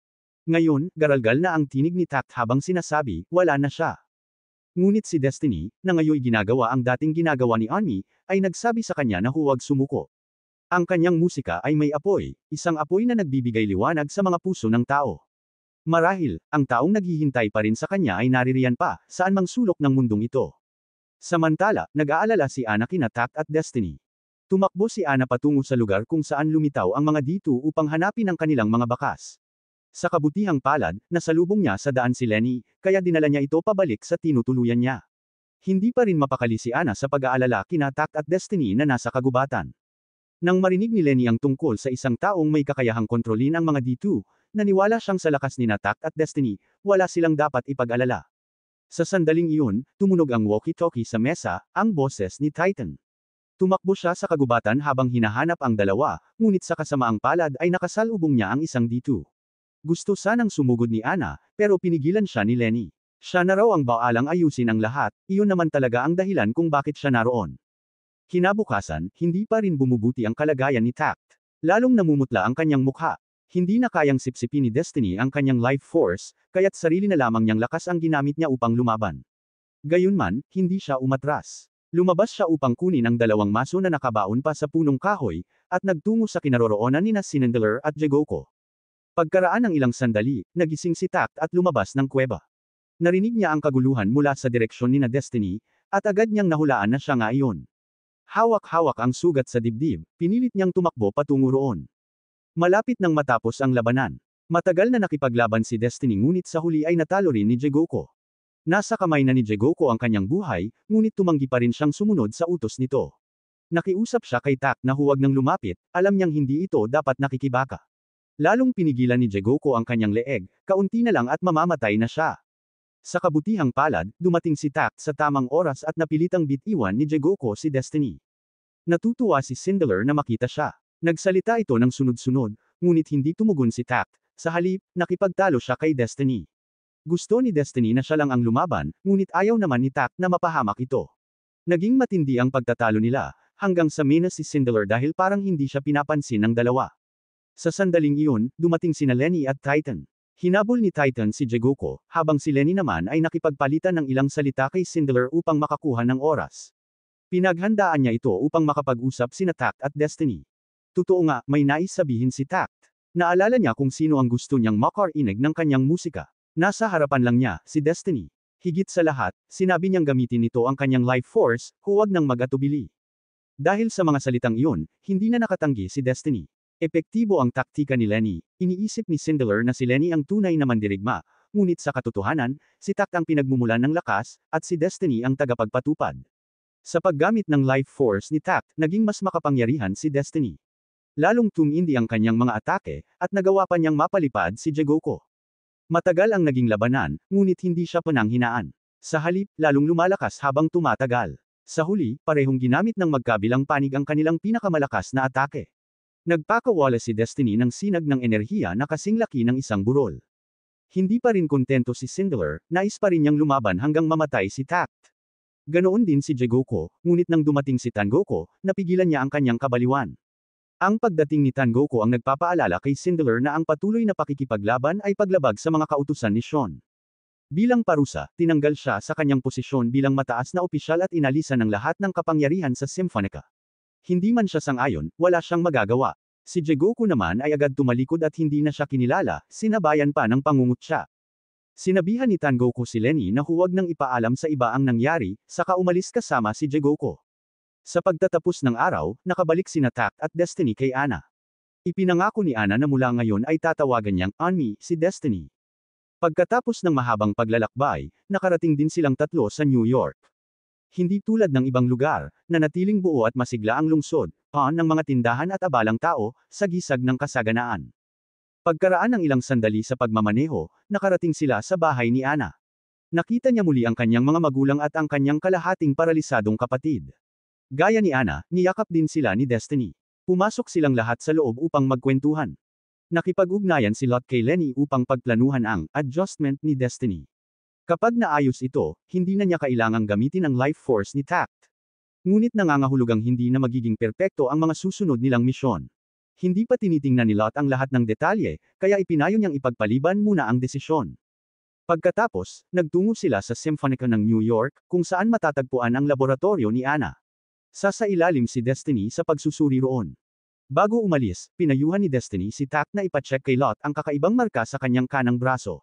Lumapit si Ana at maingat na itinaas ang manggas nito, namumula ng malalim ang balat, parang dugo, at ang marka ay umaabot na hanggang leeg. Ayaw magsalita ni Tact dahil alam niyang wala ring magagawa si Ana. Tanging si Lot na lang ang maaaring makatulong. Kaya't kapwa silang sumailalim sa pangkalahatang pagsusuri habang naghihintay si Ana sa labas. Sa loob, makikita ang mga makabagong makina at kagamitan. Nakaiga sila sa magkahiwalay na kama habang ipinapasok si Tact sa isang MRI machine. Si Destiny naman ay naghihintay ng resulta kay Lot. Makalipas ang ilang sandali, dumating na ang resulta. Hawak ni Lot ang isang iPad ngunit hindi agad nagsalita. Una niyang ipinaliwanag na sa kasalukuyang antas ng teknolohiya, hindi pa nila kayang alisin ang kontrata sa pagitan ni Tact at Destiny. Ang ugnayan daw ng dalawa ay mutual feeding, isang napakasensitibong balanse na hindi maaaring magtagal. Tungkol naman sa pulang marka sa braso ni Tact, iyon ay tanda ng isang paglusob na unti-unting kakalat sa buong katawan. Kung magpapatuloy sila sa pakikipaglaban, darating ang oras na kapwa silang mawawala. Ngunit kung pipiliin nilang tumigil, maaari pa silang mabuhay at pahalagahan ang natitirang panahon nila sa mundo. Ngunit kung tatalikuran nila ang pakikipaglaban, pareho silang maaaring mabuhay at pahalagahan ang natitirang bahagi ng kanilang mga buhay. Ngunit walang ibinigay na sagot. Kinabukasan, pinuntahan ni Ana at Destiny ang silid ni Tact. Buong magdamag itong gising, nagko-compose ng musika, ngunit wala pa ring natatapos na pyesa up, ang tanging nagbago ay ang mas malalim na itim sa ilalim ng kanyang mga mata. Pinilit siyang maghanda agad dahil nangako si Lot na dadalhin silang tatlo sa isang masarap na kainan sa New York. Ayaw sanang sumama ni Tact, ngunit nang bantaan siya ni Destiny, napilitan siyang pumayag. Mula sa matatamis na pagkain hanggang sandwich, kumain sila ng todo hanggang mabusog. Pagkatapos ay namili ng iba't ibang bagay, at si Tact ang naatasang magbitbit ng mga pinamili. Sa huli, nagtungo sila sa aquarium bago umuwi. Ginamit ni Ana ang dahilan na may pupuntahan sila ni Lot, kaya umalis silang dalawa at naiwan sina Tact at Destiny na muling nagkaroon ng pagkakataong magkasama ng pribado. Sa kanilang paglalakad, napansin nila ang isang grupo ng kabataan na nagtitipon. Nang lumapit sila, nalaman nilang nagdiriwang ito bilang paggunita kay John Lennon, isang henyo ng musika na nag-iwan ng malalim na marka sa kasaysayan. Sa kasamaang palad, maaga siyang pumanaw, nag-iiwan ng puwang na walang sinumang makapupuno. Tahimik na napatigil sina Tact at Destiny, hanggang sa may matandang babae na lumapit at nag-abot ng rosas sa kanila, upang ayalay bilang pag-alala kay John Lennon. Sa pag-uwi, masayang nagkwento si Ana kay Lot tungkol kina Tact at Destiny, mga masasayang alaala nila. Napansin niyang malaki na ang ipinagbago ng dalawa mula nang magsimulang magkasama, lalo na si Destiny na naging mas mahinahon at tumutulong pa sa ibang tao. Nakita ni Ana ang malaking pagkakahawig nito sa kanyang yumaong kapatid at matagal na rin niyang itinuring si Destiny na parang tunay na kapatid. Pagsapit ng gabi, naglalakad pa rin sina Tact at Destiny sa parke. Dinala siya ni Tact sa isang lugar kung saan dating ginaganap ang mga konsyerto at pagpapaputok ng fireworks. Wala pa raw alam si Destiny tungkol dito, kaya ipinaliwanag niya ng mga pampasabog ito na may kulay at pinapaputok sa langit. Inamin ni Tact na hindi pa rin siya nakakakita ng fireworks sa totoong buhay, ngunit nasaksihan na niya ang mga banda na tumutugtog doon noon. Umupo silang dalawa sa damuhan, nagkwentuhan ng matagal. Sa pag-uwi, dumaan sila sa gitna ng lungsod, nang biglang maramdaman ni Destiny ang presensya ng D2 na napakalapit. Pagdating sa bahay, nakatanggap si Tact ng tawag mula kay Lenny. Mabilis at seryoso ang tono ng kanyang boses, pinayuhan silang agad lumikas palabas ng New York kasama ang kanilang pamilya. May taong may kakayahang kontrolin ang mga D2, gaya ni Sinandaler. Matapos magpaalam, naramdaman ni Tact na may tinatago si Lenny sa kanya. Samantala, masayang pinapanood ni Lenny si Titan habang kumakain ng almusal matapos managinip tungkol sa kanyang guro. Tahimik niyang naisip kung kailan kaya siya magiging liwanag para sa iba. Pagkatapos kumain, naghanda na sila para sa itinakdang pagkikita kay Tact. Nagpaalam si Tact kay Ana at umalis kasama si Destiny patungo sa lugar na napagkasunduan. Gusto niyang malaman ang katotohanan tungkol sa Symphonica at sa trahedya sa Boston. Sa sandaling iyon, lumitaw ang isang pamilyar na mukha, si Sagan, ang pinuno ng Symphonica. Ramdam ang matinding tensyon sa pagitan nila. Lumabas sa pag-uusap na si Sagan ang may kagagawa ng insidenteng iyon. Ilang saglit lang, nauwi ito sa labanan. Siyempre, hindi mismo si Sagan ang nakipagbakbakan kundi si Jigoko, na kanyang alagad, laban kay Destiny. Si Tengoku naman ay nakipaglaban kay Titan.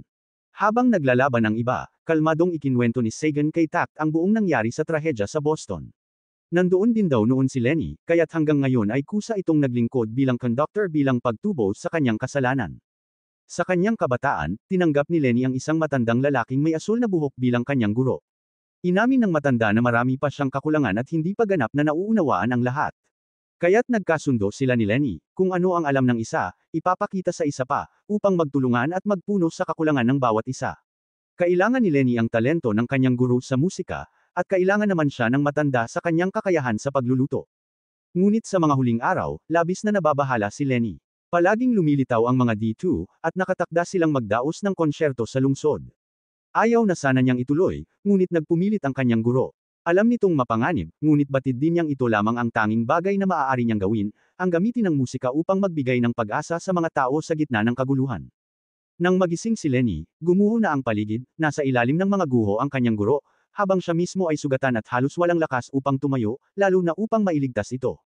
Pagmulat niyang muli, nasa ospital na siya, at mahigpit na hawak ang dyaryo na nag-aanunsyo ng pagkamatay ng kanyang guro. Sa panahong iyon, dumating si Sagan at inalok siya ng kontrata bilang conductor, isang kasunduan na magbibigay sa kanya ng kapangyarihang lumaban sa mga D2. Dahil dito, nakilala niya si Titan, ang kanyang performer at tapat na kasama. Ang inosente at laging nakangiting si Titan ang nagpainit sa pusong minsang winasak ng trahedya. Hanggang sa dapit hapon, patuloy pa rin ang labanan. Sa pagkakataong ito, sumali si Tengoku upang tulungan si Titan, habang nakikipaglaban si Destiny kay Jigoko. Palitan ng matitinding atake ang dalawang panig, ngunit nauwi sa patas na laban. Samantala, si Tact ay nakatayo sa labas, inuutusan si Destiny habang ginagamit ang kanyang lakas buhay bilang suporta. Dahil dito, labis siyang nanghina, hindi na kayang tiisin ang patuloy na paggamit ng kapangyarihan. Si Destiny naman ay bumagsak na rin sa pagod. Habang pilit niyang sinisikap bumangon upang lapitan si Tact, bigla siyang sinipa ni Jigoko sinipa siya palayo. Papasugod na sana si Jigoko upang tuluyang atakihin si Destiny, ngunit sa mismong sandaling iyon, pumutok ng bala si Titan upang mailigtas siya. Sa kasamaang palad, hindi nito napigilan ang pangalawang atake. Handang-handang sumalo si Lenny ng tama para kay Destiny. Sunod-sunod na bala ang tumama kay Lenny. Sa puntong iyon, ginamit na niya ang kanyang pinakamalakas na kakayahan. Bahagyang nagbago ang anyo ni Titan, kapansin-pansin ang mas marahas at mabangis na aura nito, malayo sa dati nitong inosente at masayahing anyo. Bagamat labis nang nawala ng dugo si Lenny, nanatili siyang nakatayo upang tapusin ang pagtatanghal. Nagbago ang baril ni Titan, mas dumami ang mga tubo nito. Nag-ipon siya ng enerhiya at pinaputok ang isang napakalakas na bala. Ang putok na iyon ay lumikha ng napakalakas na alon ng enerhiya na yumanig sa paligid. Dahil dito, parehong malubhang nasugatan sina Tengoku at Jigoko. Nang makita ni Sagan, Sean, na nakamit na ni Lenny ang layunin nito, agad niyang inutusan ang dalawang sugatan na umalis. Bumagsak si Lenny sa lupa. Alam niyang ito na marahil ang kanyang huling pagtatanghal. Sa huling sandali, bumalik sa kanyang isipan ang araw na nakilala niya si Tact matapos pumanaw si Kenji, ang ama nito. Bata pa noon si Tact, at hindi pa kayang harapin ang realidad. Nagpasya si Lenny na bumawi sa pamamagitan ng paglikha ng mundong magbibigay kay Tact ng kalayaang magpatugtog mula sa kanyang puso. Pagkatapos ng laban, dinala sina Tact at Destiny sa silid pananaliksik ni Lot. Nasa tapat nila si Ana, tahimik na nakikinig habang ipinaliwanag ng kanyang kapatid na ang dalawa ay nasa kalagayang hibernation. Nangako si Lot na gagawin ang lahat ng paraan upang magamot sila. Hindi man ganap na nauunawaan ni Ana ang mga teknikal na paliwanag, ramdam niya ang matinding pag-aalala, lalo na sa kalagayan ni Tact. Delikado na ito. Ayon kay Lot, kung walang solusyon sa loob ng isang buwan, hindi na ito maisasalba. Wala nang magawa si Ana kundi ang magtiwala sa kanyang kapatid. Samantala, sa isang malawak na silid, ipinasok ni Sagan ang kanyang kamay sa matulis na batong nasa harap niya, na tumagos sa laman at dugo. Ang kilos na iyon ay agad nakaapekto sa buong lungsod, sa lahat ng dako, may tumutubong mga batong kulay ube na tumutusok mula sa lupa paitaas. Mula rito ipinanganak ang mga halimaw na D2. Nagkagulo ang mga tao, nagtakbuhan sa takot, at ang dating masiglang lungsod ay naging isang bangungot. Kinabukasan, nagising si Tact sa kanyang silid. Ang pulang marka ng invasion ay umabot na sa kalahati ng kanang bahagi ng kanyang mukha. Ramdam pa rin niya ang kirot mula sa nagdaang gabi. Ngunit mas mahalaga rito ang balitang nakita niya sa telebisyon, ang mga dito ay lumalabas na sa mismong lungsod sa pamamagitan ng higanteng bagay na iyon. Di naglaon, dumating sina Destiny at Titan. May kailangang asikasuhin si Ana, kaya nagsulat siya ng liham na ipinaabot kay Destiny para kay Tact. Sa liham, sinabi niyang may mahalaga siyang pag-uusapan kay Lot at kasalukuyan silang nasa Symphonica Theater. Nang mapanood ni Tact ang balita sa TV, bigla niyang naalala, ang mga dito ay lumalabas mismo sa lugar na iyon. Sa gitna ng telecast, nakita niyang may mga taong nakikipaglaban sa mga halimaw. Sa loob ng teatro, wala naman talagang mahalagang pupuntahan si Ana. Sa katunayan, kahit gusto niyang tumakas, hindi na siya makalabas, ang mga batong kulay ube ay tumubo sa paligid, hinaharangan ang lahat ng daanan. Maraming tao ang nasawi, tinuhag ng mga batong iyon. Habang sinusubukan nina Ana at Lot na makahanap ng daan palabas, nakasalubong nila ang isa pang D2. Wala namang kakayahan sa pakikipaglaban si Ana, at si Lot, dahil sa mga sugat, ay may kapangyarihan lamang kapag nasa laboratorio. Sa kabutihang palad, dumating si Valkyrie sa tamang oras. Sa isang mabilis na paghiwa ng kanyang espada, naglaho ang halimaw. Pagkatapos ng labanan, nawalan ng malay si Tact at bumagsak sa sahig. Pagkalipas ng ilang sandali, nagising siyang hawak ang sugatang braso at sumama sa dalawang D2 Hunter sa susunod na lokasyon ng Symphonica. Matapos nilang masagip sina Ana at Lot, ipinagpatuloy ni Valkyrie ang pakikipaglaban sa mga D2. Hanggang sa natira na lamang ang huling pinuno, ang huling D2 boss. Sama-sama nilang hinarap ito, at matapos ang mahabang labanan, tuluyang napaslang ang halimaw. Ngunit alam ni Tak na hindi pa ito ang katapusan. Inutusan niya si Titan na iligtas muna ang mga sibilyan. Labis na nag-aalala si Ana sa kanyang kalagayan, sa halip na lumaban, dapat sana ay nagpapahinga siya. Alam ni Tak ang kanyang sitwasyon, ngunit hindi pa rin siya handang tumigil. Pinilit siyang pabolaikan ni Ana upang magamot ni Lot, at upang sabay-sabay silang mabuhay ng payapa sa natitira nilang mga araw. Sa sandaling iyon, hindi na niya napigilan ang kanyang emosyon. Ngunit tumanggi si Tak, abala siya sa pagsadyap sa musika. Alam niyang mahirap na siyang makaligtas. Kaya't buong puso siyang nagpasalamat kay Ana, na sa kabila ng lahat ay hindi siya iniwan. Sa sandaling iyon, hindi na napigilan ni Ana ang kanyang damdamin. Napuno ng luha ang kanyang mga mata at bigla siyang tumakbo papunta kay Tak at hinalikan ito sa labi. Hindi niya maipaliwanag kung bakit niya nagawa iyon. Pagkatapos, tumalikod siya at inutusan si Destiny na dalhin si Tak pabalik kay Lot para gamutin. Tumango si Destiny bilang pagsang-ayon, at pagkatapos ay nagpatuloy sa paghahanap at pakikipaglaban sa mga D2. Sa isa pang silid, nakasalubong nila si Jegoko na buhat si Tangoko. Sa halip na lumaban gaya ng dati, pinili ng dalawang babae na harapin ang kanilang katapusan ng magkasama. Mula sa itim na likidong lumabas sa kanila ay nabuo ang isang malaking pagsabog, at mula roon ay lumitaw ang isang bagong nilalang na tinatawag na Orpheus, isang ganap na bagong bersyon na resulta ng pagsasanib ni Jegoko at Tangoko. Nagulat si Tak dahil doble ang lakas ni Orpheus. Sa kabilang banda, walang takot si Destiny, sanay siyang lumaban ng mag-isa. Buo ang tiwala ni Tak sa kanya. Agad silang nagsimula ng laban, isang pagtatanghal na puno ng enerhiya mula simula hanggang wakas. Sa tabi ni Orpheus ay may dalawang weapon piano na patuloy na nagpapaputok ng mga pampasabog bilang proteksyon. Nababalot ng dilim ang isang sulok ng silid, dahilan upang tanggayan si Destiny nang tangkain niyang lumapit. Napansin ni Tak na unti-unting naghihilom ang mga sugat ni Orpheus, kaya sinubukan niyang kalkulahin kung paano lalaban, tuloy-tuloy bang atake o ibang paraan. Tumayo si Destiny at sinabing kailangan nilang magdulot ng pinsalang hindi na kayang paghilumin.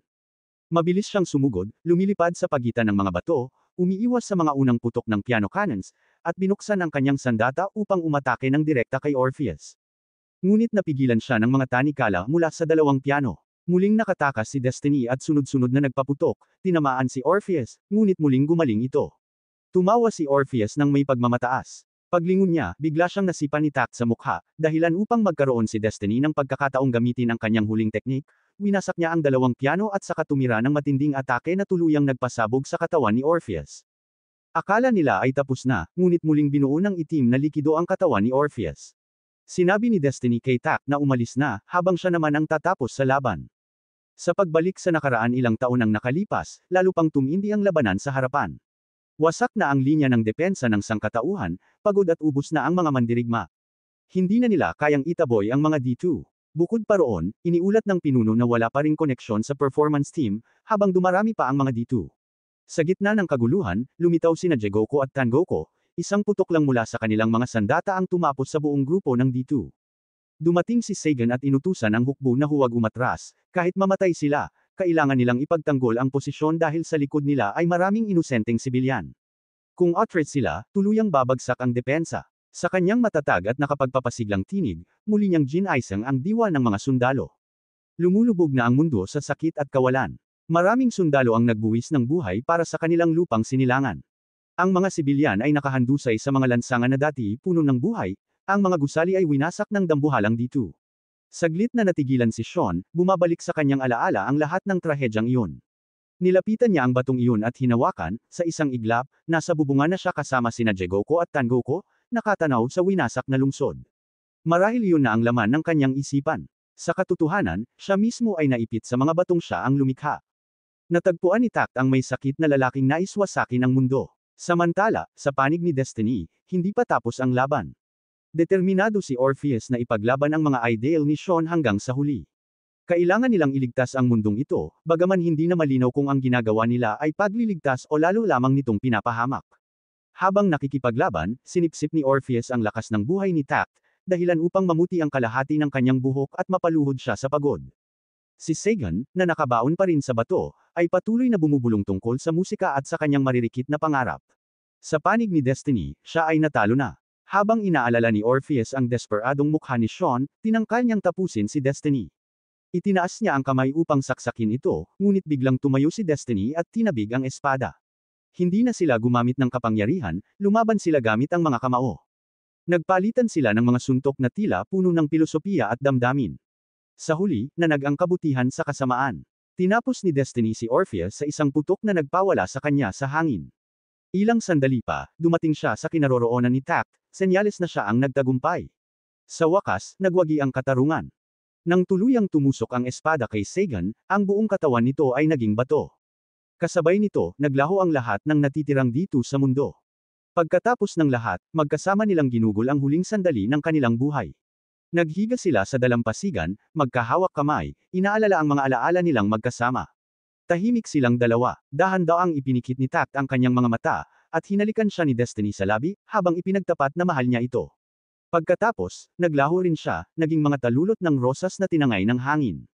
Sa lungsod, dumating ang mga pulis upang linisin ang lugar. Ibinigay nila ang bangkay ni Tact kay Anna. Akala ni Anna ay buhay pa ito, kaya agad niyang ipinakiusap sa mga tagapagligtas na gamutin siya. Sa kamay ni Tact ay mahigpit pa ring nakakapit ang kwintas na ibinigay sa kanya ni Destiny bago ito maglaho. Pagkalipas ng maraming taon, sa unang pagulan ng nyebe sa lungsod, muling bumalik ang sigla at ganda ng sentrong lungsod.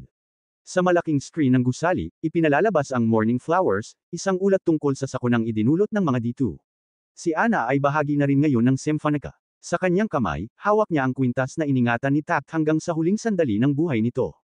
Hindi natupad ni Tact at Destiny ang kanilang pangako, hindi sila nagbalik ng buo. Sa huli ng muling pagkikita, tanging si Titan lamang ang nakabalik ng ligtas.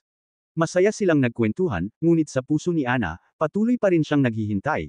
Umaasang madyay gising si Tact mula sa kanyang mahabang pahinga.